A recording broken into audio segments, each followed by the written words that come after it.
now we're gonna go back to TV, and we're gonna go back to BBC iPlayer and a TV show called Mum, and a show that that, as I said, Sharon, I couldn't believe that you haven't watched because it sounds like your kind of thing. I mean, I've never seen, even though you've mentioned it before, spoken about the Detectorist. I've never seen the I love the Detectorist. Detectorist. Yeah, and Love it. from what you said about the Detectorist, I feel like Mum might be in that same kind of thing, but only Ah, it could be because it's not it's a comedy, but it's not like laugh out loud. It's more observational, and it's all about the yeah. performances between this ensemble and how it goes around.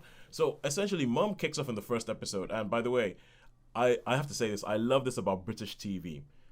I've watched 3 seasons of this show. I've finished it, and the show's ended. I've watched 3 seasons of this show, 18 episodes, 18 episodes, 3 seasons. Boom, you're done. I love that as opposed to like American shows where you're like just slogging trying to get through this whole thing. And so the first episode of it kicks off, and you're in this lady's house, Kathy. Kathy played by Leslie Manville, and you start seeing as things go around her, you realize that it is that everyone's prepping for a funeral, and as it transpires, it's a funeral for her husband, and you get to meet her son. Her son's new girlfriend comes into the house. Her brother comes in with his new girlfriend. Her husband's parents come in, and they just sort of like they sort of circle around her, and pretty much every episode of this show happens in one location. So the first 2 seasons, it all happens in a house. Everything happens in a house, and I started watching this, and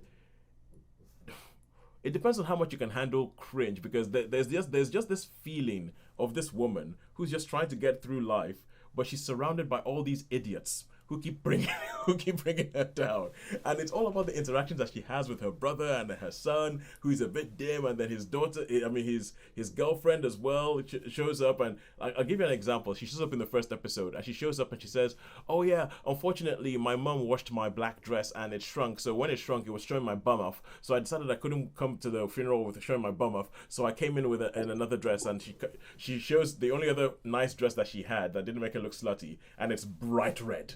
And that's she's gonna wear this bright red dress to her boyfriend's dad's funeral, and it carries on through this whole thing. And the one piece of solace, because it's almost as if I was watching it. I showed it to my wife because I was like, I think you might like this, but I'm not sure you could handle it. And she couldn't handle it. She had to stop watching it because she was like, it's just too much. This woman's just under siege. This woman just, and she has all these idiots coming in and doing this and not realizing that they're being insulting and not real.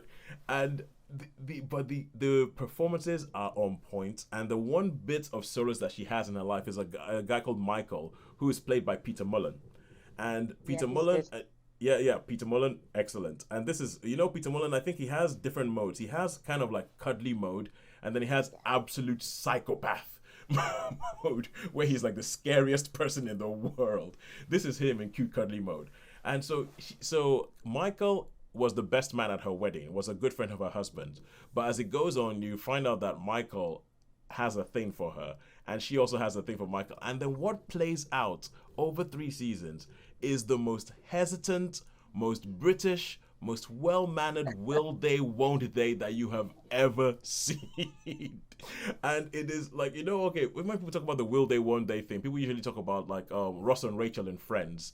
I would take Michael and Kathy and Mum over Ross and Rachel any day. Just the way it's done, it's believable. It's later in life, and the reasons why they might not want to get together are obvious. The way it affects other characters as it goes along. The fact that it is a comedy, even though there's some absolutely horrific characters in there.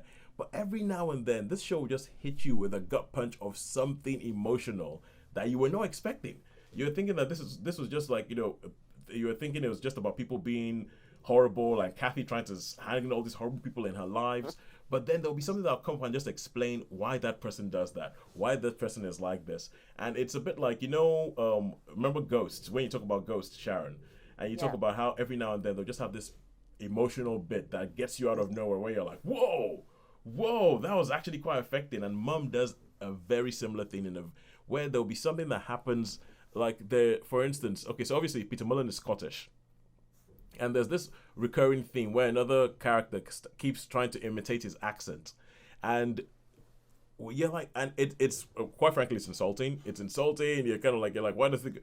And then there's a bit where in one of they explain why that happens, and when they explain why that happens, you're like, oh, Oh dang! That's and there's a character who has airs and graces, Pauline, who is always kind of like she walks. She's the kind of person who walks into the house and goes, "Oh, sorry," and like they give her a glass of like sparkling wine. She's like, "Oh, what is this? Is this cava?" And they're like, "Yeah, it's cava." It's like, "Yes, I thought so. You don't have any champagne, do you?" That kind that kind of thing.